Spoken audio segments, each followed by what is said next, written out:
та Амаалт зэрэгний ар гэр үү? Тийм байна. Төрсөн дүү. За хэрэг явдлыг хизээ мэдв? Хизээ энэ нас л гарчив? Би 3 өнгөрж явахад би ажил дээр байсан л да. Тэгээ манай ихч залгаад ах чинь барилгаас унтсан юм шиг шүү гэхлээр нь тэгээд би гүгэд гэмтэл рүү очсон байхгүй. Тэгсэн чинь гэмтэл дээр ирээгүй.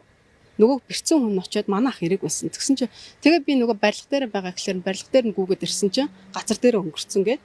Тэгээ одоо ингээд нөгөө цагдаа сэргийлэх нь одоо хэмжил хийж байгаа дотор үзлэг хийж байгаа бид нар дээр гарч ирж ярилцлага одоо нөгөө уулцсан юм бол алга л л да гадаа нь хүлээгээл л 4 өнгөрч явахт л ирсэн бид нар. Компани зүгээс ирж уулзсан уу? Уулзааг байна. Одоо энэ нөгөө эко конструкшны барилга юм билээ. Тэгээд нөгөө туслах луу хүрдгээд компани нөгөө энэ гадна талын юу хийж байгаа юм билээ. Тэгээд тэр волк дээр 6 давхрын волк дээр ажиллаж байгаа.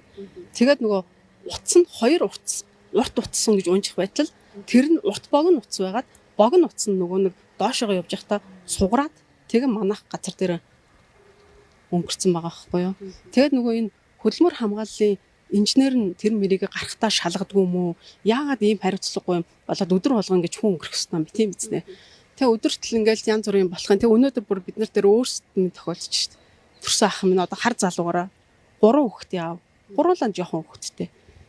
Тэгэл одоо ингээл хүлээгээл бид нар зогсож байна л да. Нөгөө манай ах юм маань болохоор шүүх хэмдэг авцгаа. 38 таа юм уу? Тэгэхээр яг энэ дээр хизээс гэж ажилласан юм бэ? 4 сарын 13 нас гэсэн. 2 сар гарна болж байгаа юм.